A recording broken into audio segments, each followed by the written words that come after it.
After everything you have learned, you are still letting them get to you. We're human. We all go through the same things, and it's hard because you've learned so much, but learning and then doing it in real time are two different things. I am going to teach you how to start responding to your triggers, responding when this person does something that annoys you, gets under your skin, just like irritates you so badly. And I know you want to just keep doing what you're doing, but that hasn't been helping you. Narcissists have a really good way of pushing your buttons even when you think you're over it. You've learned so much, you think you're moved on, you think you're past it, but they can still get under your skin. Then you're going to learn how to start reacting differently. What I really want you to get out of this also is for you to start learning why you're even being triggered by this at all. A lot of it is going to have to do with just built up resentment, but a big part is going to be the stuff that's still going on inside of you, that's triggering you, that's unhealed, that you're not tending to, that on some levels you are putting on this person still to this day. You are very much unhealed and you have not worked on any of your own stuff. Yeah, you've learned a lot of stuff about narcissism. Yeah, you're a little bit more self-aware for sure, but when you still have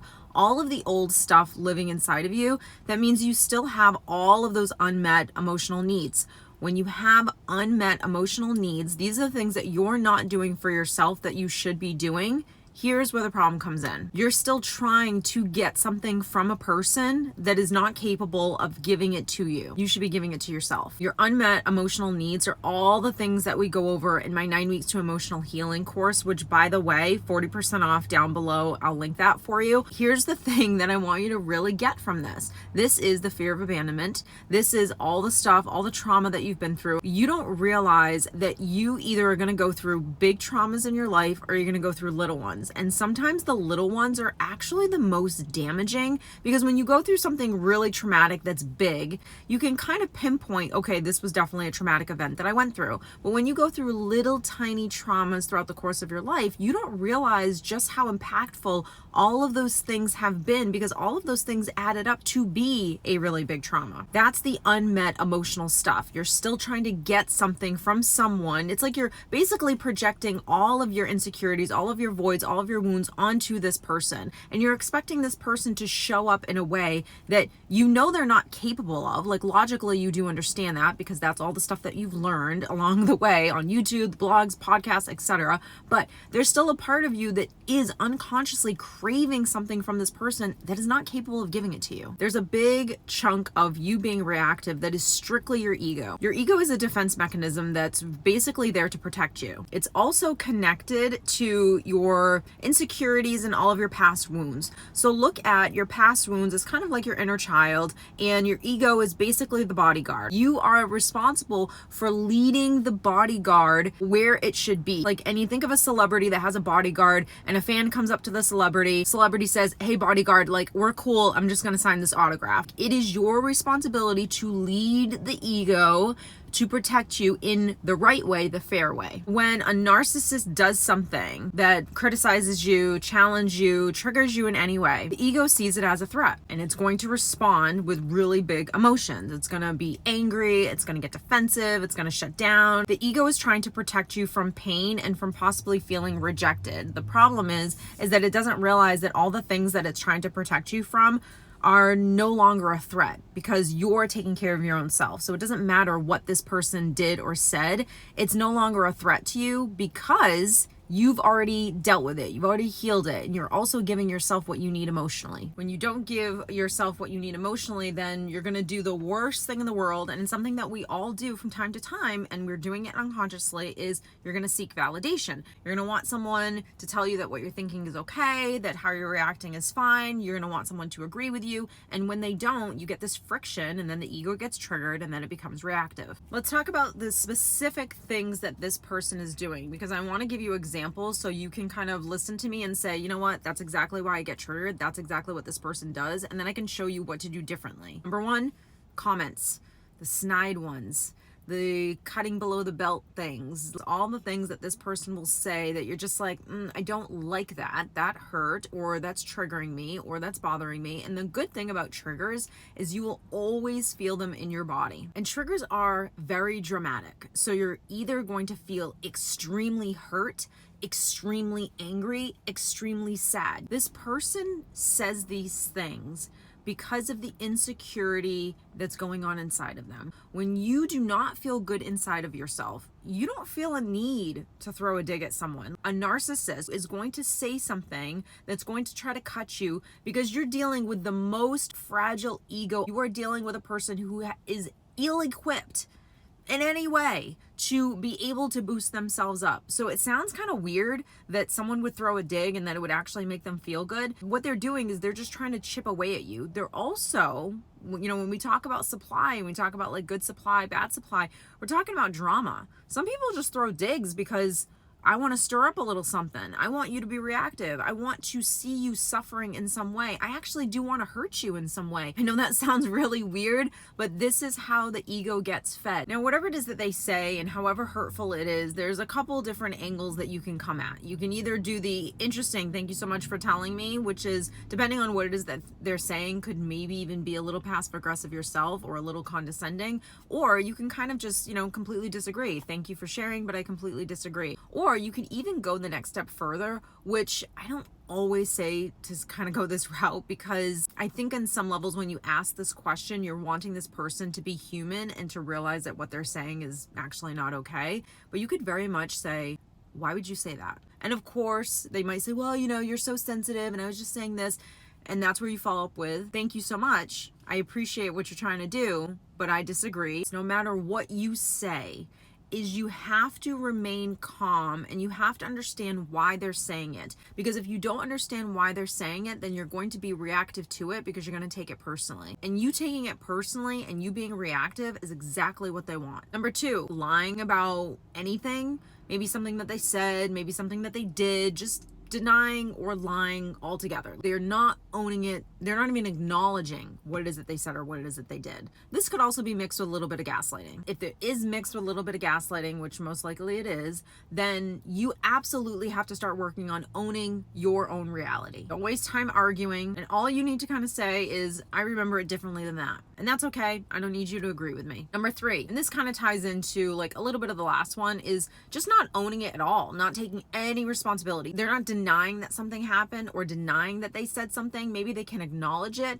but they're not taking responsibility for it and possibly how it made you feel. They just never ever want to own their part. And this is probably one of the most frustrating things that you can deal with, is you really have to stop expecting them to take full responsibility or full blame for their part. They're not going to. They're just not going to. It takes an extremely healthy person to be able to, first of all, do that, to be able to even do it and then apologize for it and then try to do something better. You're looking for this person to connect with you in a human way, and it's just not going to happen. This is where I want you to say, you don't have to agree with this, but this is what I'm going to do. You don't need them to fully own or take responsibility for something, but chances are whatever they did, it was probably hurtful or unkind or selfish or whatever those things are.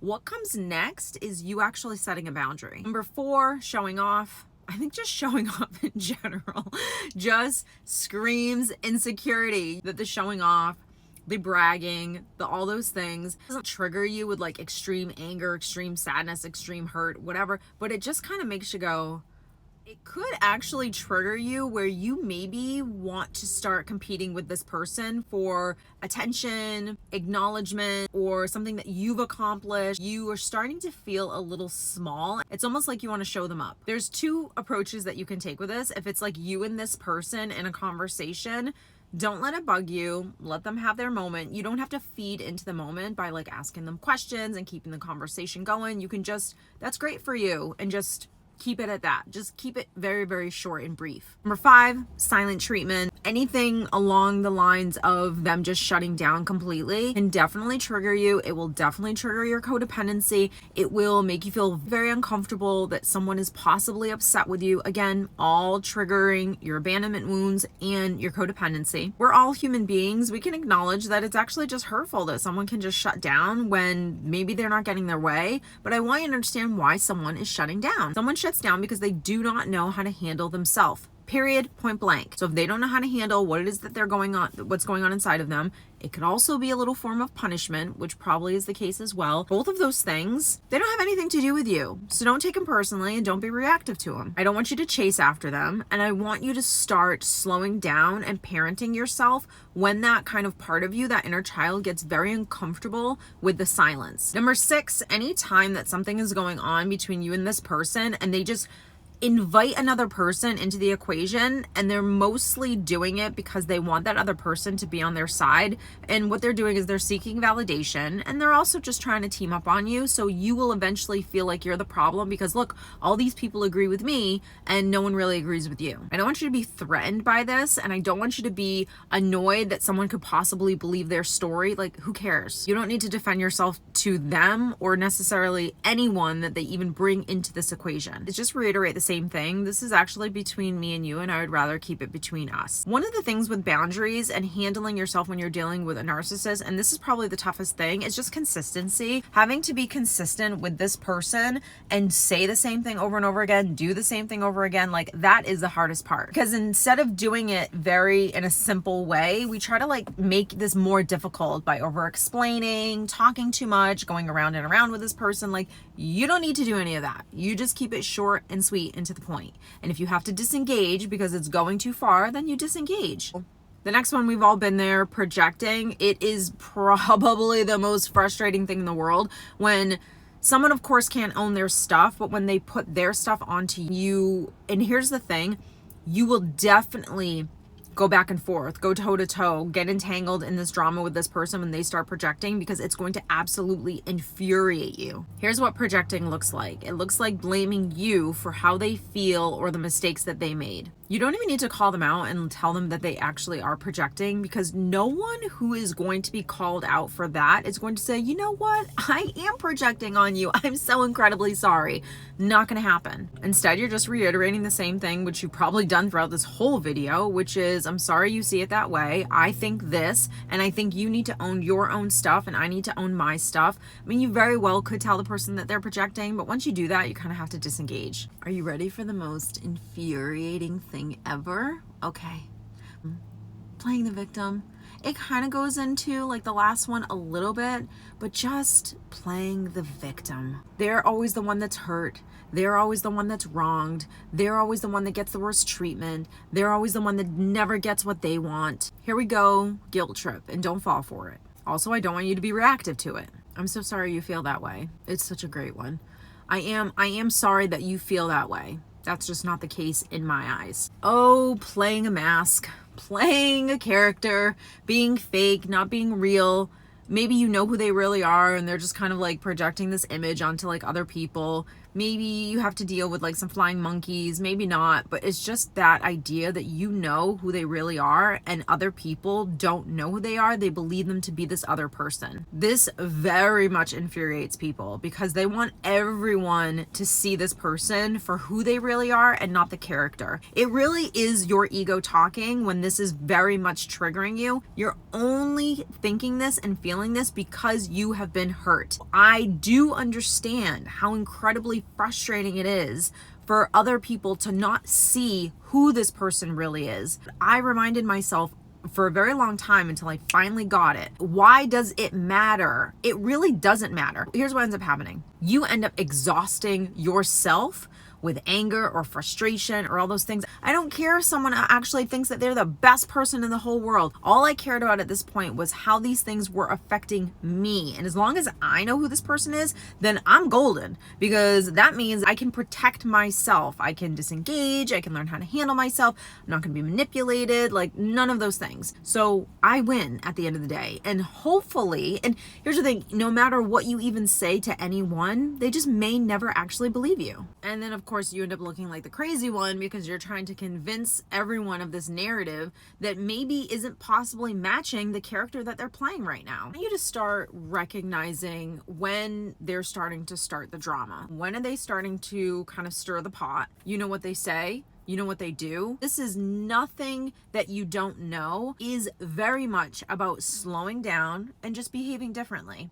It's about slowing down to put yourself first. It's about slowing down to not wanting this person to like see what they're doing. It's relinquishing the ego so you can actually just be happy, so you can be healthy, so you can be calm, so you can be confident, so you can handle yourself differently. That is where your energy starts to change. So if you don't want this person to get under your skin, I know this sounds so incredibly basic and simple, and it does take a lot of work. Don't let them. Don't let them. Don't let them get under your skin. See them for who they are, see what they do, understand why they're even doing it, and just sit back and watch the show. Like, watch the show. Enjoy it. Laugh at it. Be like, oh my God, I can't believe I used to be reactive to this.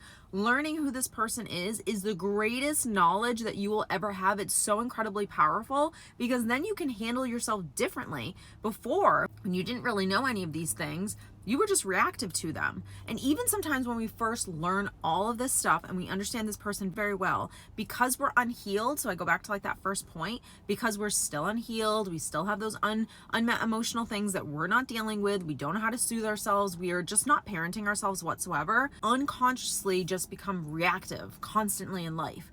And when you start taking full responsibility for yourself, when you all say, I want to be happy, I want to be happy. If you want to be happy, you have to take responsibility for yourself. Boom, period, end of story. I hope you guys enjoyed this week's video. Don't forget 40% off all of my courses for the entire month of December. I will link everything down below along with the codes. I hope you guys are well, and I'll see you in the next video. Take care.